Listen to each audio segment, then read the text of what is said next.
शहजाद अनवर फारूकी साहब के अब तो तहरीरी तौर पर लिख कर देने पर मुतालिबात पीटीआई आमादा हो गई है। अब आपको लगता है कि मुज़ाकरात का अगला दौर होगा, कुछ नतीजा निकलेगा सर?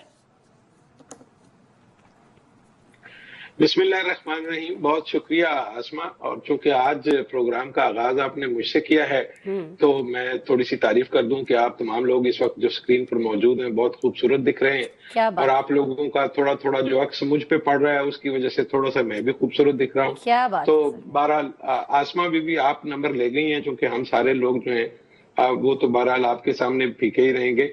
अच्छा, गुजारिश ये है कि ये जो आज मुज़ाकरात के हवाले से जो पेशरफ्त जिसको आप कह रहे हैं कि तहरीरी तौर पर लिख कर देने को तैयार, मतलब ये है कि इसके अलावा उनके पास चारा नहीं था, लिख के देना पड़ना था उनको। बस वो कुछ वक्त गुजारना चाहते। मुझे अभी भी डाउट है कि वो मेरा ख्याल है 20 जनवरी के आसपास कहीं लिख कर देंगे और शायद ये वो कुछ लिखा हुआ नहीं होगा जो आज तक हम सुन रहे हैं।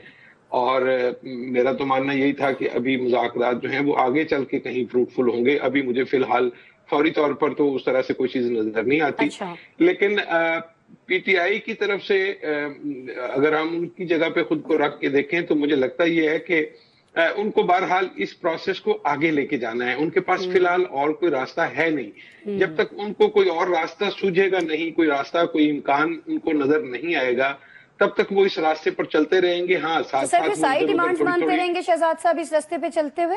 और भी कोई डिमांड आ जाती है वो भी मान ली जाएगी सर? इतनी मजबूरी है? नहीं, डिमांड तो मानना बिल्कुल एक और बात है। देखिए, मतलब मेजर डिमांड क्या है? मेजर डिमांड तो उनकी ये है कि जी 8 फरवरी का हमारा मैंडेट वापस करें। अब साल होने को आ गया, अभी तक तो कुछ भी नहीं है। फिर आप कहते हैं कि हमारा जनाब जो हमारे सियासी असीरान है, जिनको वो सियासी असीर कहते हैं, दूसरी जानब आपको पता है कि एक मौक़िफ़ मौजूद है कि ये दहशतगर्द हैं, ये इंतशारी टोला है।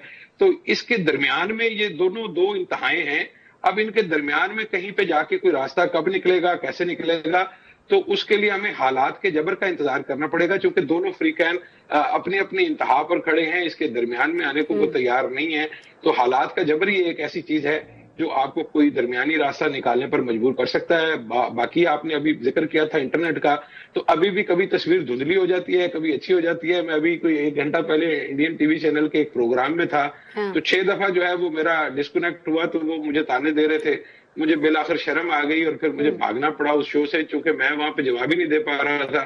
तो ये मैं हमारी जो हुकूमत के जिम्मेदारान हैं उनसे गुजारिश करूंगा कि ये हमारे लिए पूरी दुनिया में जागरूकता का बायस बन रहा है। और अगर हमारी जो शुरफा है या अशराफिया है वो ये समझते हैं कि इस तरह के मामलात से हमारी दुनिया में कोई इज्जत में इजाफा हो रहा है या इस तरीके से आप कोई चीज रोक पा रहे हैं, तो मुझे नहीं लगता कि आप कुछ रोक पा रहे हैं। मेहरबानी करें हमारे हाल पर। और हमारी जो कोई थोड़ी बहुत इज्जत है वैसे ही हमारी कोई खास उस तरह से नहीं है।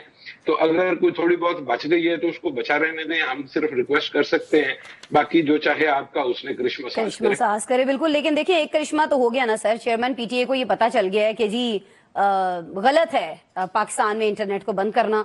तो चलें, जब उनको असल में मरीख के दौरे पे गए हुए थे, वो मरीख के दौरे पे गए हुए थे। आज ही उनकी वापसी हुई है। वो स्पेस शटल आई है, वो स्टार लिंक के जरिए जो हाँ जी, स्टार लिंक का जो है रॉकेट उसके